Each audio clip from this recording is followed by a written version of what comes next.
Swift 2019 model. வண்டி complaint வந்து 2 cylinder missing. So இதில் வந்து பார்த்தீங்கன்னா எல்லா மெக்கானிக்குமே வந்து தெரிஞ்சிங்க. இந்த வண்டியில் வந்து இது ரெகுலர் ஃபால்ட்டு, போர்டு தான் வந்து போய்டும் அதில். ஸோ அதுக்கப்புறம் வந்து பார்த்தீங்கன்னா நீ கீ ப்ரோக்ராம் பண்ண ட்ரை பண்ணி வண்டி கீ ப்ரோக்ராம் ஆகலைன்னா இந்த ஏபிஎஸ்ல வந்து பார்த்தீங்கன்னா கேன்லோ வந்து நீங்கள் இந்த மாதிரி டைரக்ட் பண்ணிவிட்டு அப்படியே வச்சிங்கன்னா வண்டி ஸ்டார்ட் ஆகிடும். கீ ப்ரோக்ராமும் பண்ணிடலாம். ஸோ இப்போ வந்து வண்டியில் வந்து நம்ம இதை போட்டு எப்படி வந்து ஸ்டார்ட் பண்ணுறோன்றதை நம்ம அடுத்து வந்து பார்க்க போகிறோம். இப்போ ஃபஸ்ட்டு வந்து பார்த்தீங்கன்னா இந்த போர்டு வந்து பார்த்தீங்கன்னா ADS போர்டுன்னு சொல்லுவாங்க. இதை அதாவது 18 to 24 வரைக்கும் இருக்கிற டீசலில் இந்த போர்டு வந்து வரும். இது நீங்கள் வந்து யூஸ் பண்ணிக்கலாம். இந்த போர்டு 24னா 23 எண்டில் இருந்த வண்டி 24 ஏதாவது ஒன்று சேல்ஸ் பண்ணியிருப்பாங்க. ஸோ அதுக்கு தான் இது வரும். இது வந்தாலே 2ம் இந்த 3க்கு மட்டும் லைன் வராது. ஓகே, இந்த பல்புலாம் வச்சு செக் பண்ணலாம் தெரியாது. அது நீங்கள் ப்ராப்பராக ஆசோஸ்கோப் போட்டிங்கன்னா உங்களால் கண்டுபிடிக்க முடியும். நீங்கள் அதை வச்சு நீங்கள் இதை கண்டுபிடிச்சிடலாம். அதுக்கப்புறமா வந்து பார்த்தீங்கன்னா மேஜராக கம்ப்ளைண்ட்னு வந்து பார்த்தீங்கன்னா இதில் இந்த ஹீட்டர் ப்ளக் தான் போய்டும் அந்த வண்டியில். ஓகேவா, இது ஒரு கம்ப்ளைண்ட் இந்த வண்டியில் வரும். அப்போது ராயல் ப்ரெஷர் சென்சார் போய்டும். மற்றபடி இந்த வண்டியில் வந்து வேறு எதுவும் பெருசாக மேஜர் ப்ராப்ளம்லாம் இல்லை.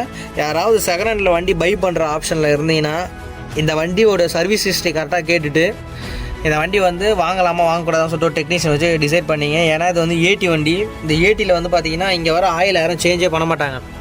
ஓகே, இதில் வந்து ஆயில் டேங்க்கு, இந்த ஆயில் டேங்க்கில் வர ஆயிலை யாருமே சேஞ்ச் பண்ண மாட்டாங்க. இந்த ஆயில் வந்து சேஞ்ச் ஆகலன்னா சொல்லாயிடு எல்லாமே வந்து பார்த்தீங்கன்னா உள்ளே வந்து ஸ்டக் ஆகிடும். ஓகே, அதை நீங்கள் பார்த்துக்கணும். அதேமாதிரி வந்து பார்த்தீங்கன்னா கூலண்ட் வந்து கரெக்டாக மெயின்டைன் பண்ணணும் இந்த வண்டியில். அவ்வளோதான் இந்த வண்டியில் மேஜர் இஷ்யூவே, வேறு எதுவும் பெருசாக வராது. ஏபிஎஸ் கப்ளரே மாட்டம் தான் இப்போ வந்து வண்டி வந்து ஸ்டார்ட் பண்ண போகிறோம். ஓகே, வண்டி வந்து ஸ்டார்ட் ஆகிடுச்சா? ஸோ இப்போ வந்து இதில் வந்து பார்த்திங்கன்னா வண்டியில் வந்து டக்னு ஒரு நாய்ஸ் வரும். அது வந்து பார்த்திங்கன்னா இன்ஜெக்டர் வால்வ் வந்து கோடிங் பண்ணணும். ஓகேங்களா, கோடிங் பண்ணிங்கன்னா இது வந்து ஓகே ஆகிடும். ஸோ அப்புறமா வந்து பார்த்திங்கன்னா அடுத்தது வந்து என்ன பண்ண போகிறோன்னா ஏபிஎஸ் வந்து பைபாஸ் பண்ணிட்டு வண்டி வந்து ஓட்டி பார்க்க போகிறது. கிலோமீட்டர் டேட்டாலாம் வந்து வேலை செய்தா இல்லையான்னு சொல்லிட்டு அதேமாதிரி இப்போ நம்ம ட்ரை பண்ணிவிட்டு நம்ம என்ன எதுன்னு சொல்லிட்டு உங்களுக்கு சொல்கிறோம். அப்புறம் நான் வந்து இன்ஜெக்டர் கோடிங் எப்படி பண்ணுறதுன்னு சொல்லிட்டு இதிலே வந்து உங்களுக்கு நான் காட்டுறேன். ஓகேவா? ஸோ வந்து ஆட்டோ ஸ்கேன் உள்ள போயிட்டு ஃபஸ்ட்டு வந்து வெஹிக்கிளில் என்னென்ன மாடியூல் இருக்குது, எது இதில் என்னென்ன ஃபால்ட் இருக்குதுன்னு ஃபஸ்ட்டு பார்த்துங்க. ஸோ மோஸ்ட்டாக வந்து பார்த்திங்கன்னா டிசிஎம், ஸோ அதனால் வந்து இது எல்லாத்துலேயும் வந்து இது உட்காந்துட்ருக்கு. ஸோ நம்ம இசிஎம்மில் போயிடுறோம். ஓகே, இசிஎம்மில் போய்ட்டு ட்ரபுள் கோடு என்ன இருக்குன்னு சொல்லிட்டு பார்க்கணும். ஸோ ட்ரபுள் கோடு பார்த்தீங்கன்னா ஏபிஎஸ் இல்லை க்ளோ ப்ளக் ஏ சர்க்யூட்டு, இதில் ஏதாவது ஒரு ஒயர் ஒன்று கட் ஆகிடலாம். அதை நம்ம அப்புறம் பார்த்துக்கலாம். ஸோ பேக் வரோம், ஸ்பெஷல் ஃபங்க்ஷனில் போகிறோம். ஸோ இன்ஜெக்டர் கேலிப்ரேஷன் கோடுன்னு இருக்கா? ஸோ இதை கிளிக் பண்ணுறோம். கிளிக் பண்ணிவிட்டு ஓகே கொடுத்துட்டு ஃபஸ்ட்டு டேட்டா லிஸ்ட் எடுக்கிறோம். டேட்டா லிஸ்ட்டில் WAC7HR, அதுக்கப்புறம் வந்து பார்த்திங்கன்னா 818P, அதுக்கடுத்து லாஸ்ட் ஒன்று CR, அதுக்கடுத்து வந்து CA. ஓகே, ஸோ டேட்டா வந்து இதெல்லாம் சேமாக தான் இருக்குது.